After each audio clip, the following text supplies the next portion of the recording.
Assalamualaikum dan salam sehati sejiwa. Kolaborasi antara kerajaan negeri dengan kerajaan persekutuan perlu diteruskan setiap masa bagi memastikan perkembangan pembangunan dapat diteruskan. Menurut Timbalan Perdana Menteri Datuk Seri Dr. Ahmad Zahid Hamidi, kolaborasi juga amat penting agar syiar Islam dapat dikembangkan dan diberi kesinambungan. Contohnya seperti masjid ini pada hari ini atas usaha Yang Berhormat Datuk Seri Haji Fadilah dan saudara Yang Berhormat Fazruddin akan menemukan kombinasi yang baik antara komitmen yang dibuat oleh kerajaan negeri dan kerajaan persekutuan.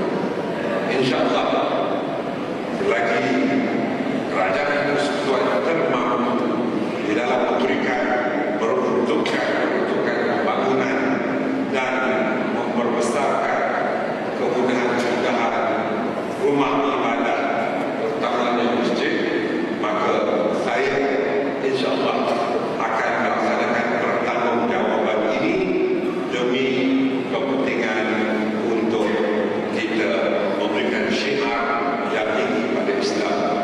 Katanya jika kesinambungan itu ada, maka setiap peruntukan bagi pembangunan infrastruktur seperti pembinaan masjid mudah disalurkan demi kepentingan syiar Islam di negara ini. Datuk Seri Dr. Ahmad Zahid berkata demikian ketika merasmikan Masjid Al-Abyad Matang Jaya di Kuching. Dalam majlis itu, beliau menyampaikan cek berjumlah RM2 juta kepada pengerusi masjid tersebut. Datuk Seri Dr. Ahmad Zahid kemudiannya mengimamkan solat Jumaat di masjid itu yang lebih dikenali sebagai Masjid Putih. Masjid Al-Abyad Matang Jaya dibina dalam 2 fasa di atas tapak seluas 3.78 hektar dengan kos keseluruhan RM11.6 juta dan siap sepenuhnya pada 2016. Proses perbincangan mengenai pengiktirafan sijil peperiksaan bersepadu UEC akan terus diberi tumpuan oleh kerajaan persekutuan. Timbalan Perdana Menteri Datuk Seri Dr. Ahmad Zahid Hamidi berkata beliau akan meminta Kementerian Pendidikan menjalankan kajian lebih mendalam dan membuat saranan berhubung pengiktirafan UEC tersebut. Jelas beliau, setelah selesai peringkat kajian, Kementerian Pendidikan perlu memaklumkan kepada Perdana Menteri Datuk Seri Najib Tun Razak agar dibawa ke Kabinet untuk membuat keputusan. Setakat ini, Sarawak satu-satunya negeri yang secara rasmi mengiktiraf UEC dari sekolah Cina. Dalam pada itu, permohonan untuk menambah bilangan anggota dan balai polis di Batu Kawah Kuching akan dibuat penelitian dalam usaha membendung masalah jenayah di kawasan itu. Datuk Seri Dr. Ahmad Zahid berucap dalam Majlis Ramah Tamah Tahun Baru Cina 2017 di Kuching. Kerajaan negeri akan meneruskan pembangunan yang dirancang semasa di bawah kepimpinan Ketua Menteri kelima Allahyarham Tan Sri Adnan Satim. Timbalan Ketua Menteri Tan Sri Dr. James Jemut Masing berkata, jasa Allahyarham sentiasa diingati oleh setiap lapisan masyarakat Sarawak atas usahanya membangunkan negeri ini khususnya di kawasan luar bandar. Jelas beliau, kerajaan juga akan sentiasa berusaha untuk mentransformasikan negeri ini ke arah yang lebih membangun. South of Sarawak. For that, we thank the federal government for being very kind and help us. Even though it's slightly late, but it's better late than never. Ia berikutan kerjasama dan sokongan padu kerajaan persekutuan dalam pelaksanaan pembangunan di negeri ini seperti projek lebuh raya Pen Borneo yang sedang dilaksanakan. Tan Sri Dr. James berucap mewakili Ketua Menteri Datuk Amar Abang Johari Tun Abang Haji Openg di Majlis Ramah Tamah Tahun Baru Cina bersama komuniti Cina di Kuching. Majlis itu turut dihadiri Timbalan Perdana Menteri Datuk Sri Dr. Ahmad Zahid Hamidi, Menteri Kajian Tempatan Negeri Datuk Dr. Sim Kui Hian, Menteri Pembangunan Perindustrian dan Keusahawanan, Perdagangan dan Pelaburan Sarawak Datuk Amar Awang Tengah Ali Hassan dan Menteri di Jabatan Perdana Menteri Datuk Sri Nancy Shukri. Sementara itu, pemimpin parti politik di negeri ini dinasihatkan agar mengukuhkan ikatan kerjasama antara parti bagi melancarkan segala program pembangunan. Menteri Kerajaan Tempatan Negeri Datuk Dr. Sim Kui Hian memberitahu perbezaan kefahaman politik perlu diketepikan untuk memperjuangkan segala projek pembangunan. Datuk Dr. Sim yang juga Presiden Parti Rakyat Bersatu Sarawak SUPP menjelaskan kerjasama antara parti penting untuk memastikan Sarawak tidak ketinggalan dari segi pembangunan. Dalam perkembangan lain, beliau turut berharap agar Kerajaan Persekutuan mengambil tumpuan bagi memastikan projek pembangunan di negeri ini seperti projek Hospital Sri Aman dan Hospital Petrajaya dilaksanakan dengan lancar. Ketibaan Ketua Menteri Datuk Amar Abang Johari Tun Abang Haji Openg ke Miri sempena kunjungan Tahun Baharu Cina ke bandar itu disambut meriah oleh pelbagai lapisan masyarakat. Dalam rangka lawatan itu, Ketua Menteri yang diiringi isteri Datin Amar Jumani Tuanku Haji Bujang mengadakan kunjungan ke kediaman Menteri Muda Pengangkutan Darat dan Udara dan Keselamatan Datuk Lee Kim Shin. Ketua Menteri juga mengunjungi kediaman Ahli Korporat Tan Sri Ling Chong Ho dan Tan Sri Datuk Amar Yao Tek Seng. Masyarakat tempatan yang ditemui rata-rata teruja dengan kehadiran Datuk Amar Abang Johari di bandar minyak itu. Jadi kita rakyat di bahagian Miri terutama sekali mengucapkan tahniah dan syabat kepada beliau dan kita akan menyokong beliau 100%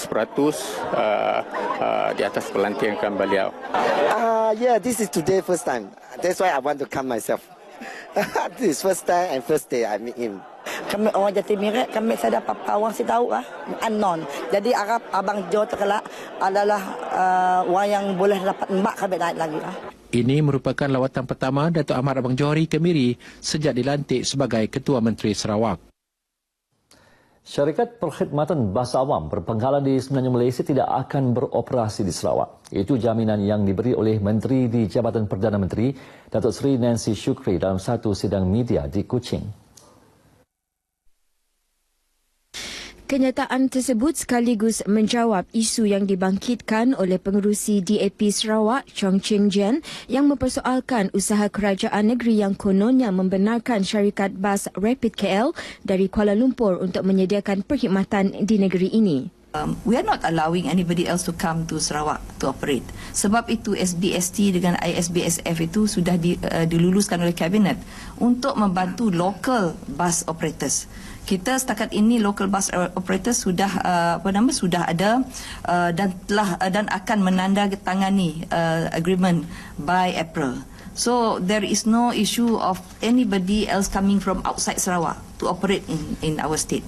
Menjelas lanjut, beliau berkata konsortium 5 syarikat bas tempatan yang akan beroperasi April ini akan menyediakan perkhidmatan di Kuching dan Samarahan sebagai projek perintis program transformasi perkhidmatan bas henti-henti SBST. Dalam pada itu, Datuk Seri Nancy berkata kerajaan telah meluluskan RM145 juta tahun ini untuk membantu industri pengangkutan awam di seluruh negara.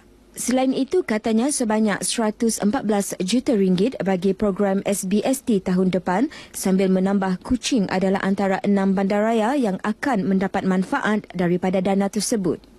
Terdahulu, Datuk Seri Nancy mempengerusikan mesyuarat bersama anggota-anggota Lembaga Perlesenan Kenderaan Perdagangan LPKP Sarawak. Kesedaran mengenai amalan keselamatan dan kesihatan pekerjaan OSH di kalangan penggiat industri kecil dan sederhana IKS di Sarawak masih di tahap sangat rendah. Pengurusi Institut Keselamatan dan Kesihatan Pekerjaan Negara NIOSH Tan Sri Lilam Tai berkata, faktor kos merupakan antara alasan yang kerap diberi oleh usahawan IKS yang enggan menerapkan amalan OSH di tempat kerja mereka. If they have a problem, they can always approach NIOSH. NIOSH, we are all over the country. We are prepared to work. When we are prepared to discuss with them, we are prepared to sit down and explain to them what does OSH mean to them. What does OSH imply? How will OSH help them to increase their productivity? How will OSH help to improve the work environment? Tan Sri Lilam Tai berkata demikian dalam sidang media di Kuching. Jelasnya, NIOSH akan memainkan peranan dengan lebih proaktif dalam meningkatkan kesedaran di kalangan pengusaha IKS melalui kempen-kempen di samping menyediakan perkhidmatan secara kos efektif. Dalam pada itu, Tan Sri Li berada di Kuching bagi mengetuai delegasi NIOSH untuk memberi penerangan mengenai peranan dan perkhidmatan NIOSH kepada Setiausaha Kerajaan Negeri Tan Sri Amar Muhammad Morshidi Abdul Ghani. Dewan Bandaraya Kuching Utara DBKU menandatangani Memorandum Persefahaman MOU bersama Majlis Amanah Rakyat MARA Sarawak dan Persatuan Peniaga dan Penjaja Bergerak Bumi Putera Sarawak di Majlis Agenda DBKU 2017. Mewakili DBKU ialah Datuk Bandarnya Datuk Abang Abdul Wahab Abang Julai, manakala MARA diwakili oleh Timbalan Ketua Pengarah Keusahawanan MARA Zulfikri Osman dan Peniaga dan Penjajah Bergerak Bumi Putra Sarawak pula diwakili setiausahanya Awang Hasrullah Awang Ismail. Turut berlangsung pemeteraian MOU di antara Persatuan Peniaga dan Penjajah Bergerak Bumi Putra Sarawak dan Raya Khas Marketing RKM selaku syarikat yang membekalkan truk kepada para usahawan food truck di seluruh Sarawak. Kedua-dua MOU ini disaksikan oleh Pengarah MARA Negeri Sarawak Tuan Haji Megat Zakaria Megat Ahmad. Bercakap dalam sidang media selepas pelancaran Majlis Agenda DBKU 2017 di Kuching, Datuk Abang Abdul Wahab berkata, MOU itu bertujuan mempromosi perniagaan berkonsepkan food truck ataupun truk bergerak di kalangan masyarakat, terutamanya golongan muda. Terdahulu, beliau melancarkan Expo Pameran Majlis Agenda DBKU 2017 yang melibatkan 50 buah gerai pameran terdiri daripada agensi kerajaan, swasta dan badan bukan kerajaan NGO. Expo 3 hari yang bermula semalam akan berakhir Ahad nanti. Hasrat Presiden Parti Rakyat Bersatu UPP Datuk Seri Wong Sun Koh untuk berbincang dengan Parti Rakyat Bersatu Sarawak SUPP dilihat langkah positif bagi menyelesaikan pertikaian kedua-dua pihak tersebut. Penolong Publiciti dan Setiausaha Penerangan SUPP yang juga Adun Batu Kitang, Loh Ke Chiang berkata, beliau menyambut baik cadangan itu demi kepentingan dan perpaduan semua pihak. Katanya, kedua-dua pihak harus mengenepikan soal peribadi dan mengutamakan kepentingan negeri demi kebaikan semua pihak. I think it's very noble of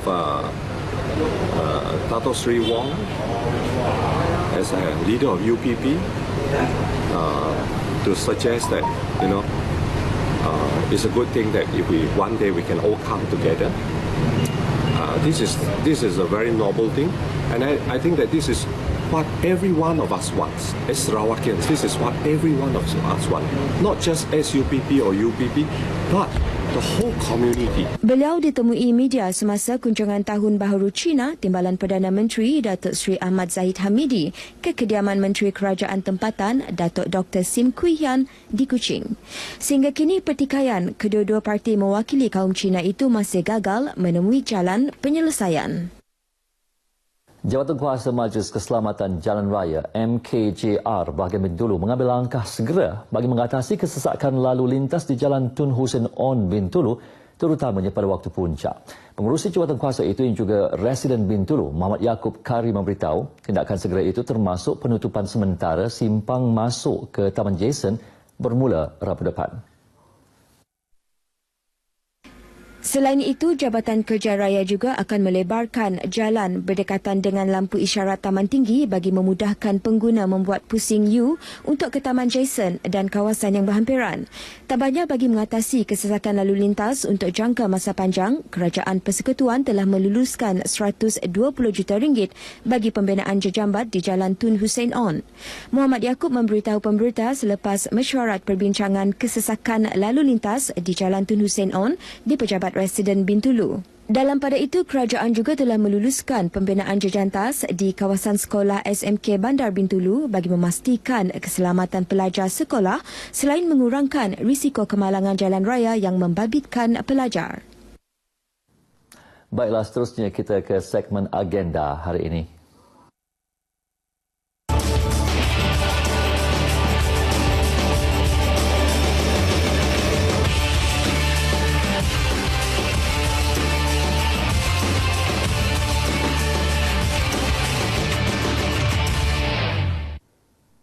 Antara liputan dalam agenda hari ini, pada pukul 7 pagi, Pesuruhjaya Polis Sarawak, Datuk Mazlan Mansor, menyempurnakan perasmian Flag of Borneo Solidarity Ride di Hotel Waterfront Kuching.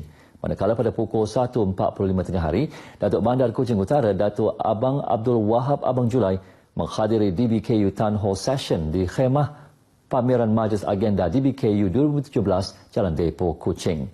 Akhir sekali pada pukul 4.30 petang, Menteri Kerja Raya Datuk Seri Fadilah Yusof mengadakan sidang media selepas mesyuarat Pemuda BN Sarawak di Ibu Pejabat Parti Pesaka Bumi Putra Bersatu PBB Kuching.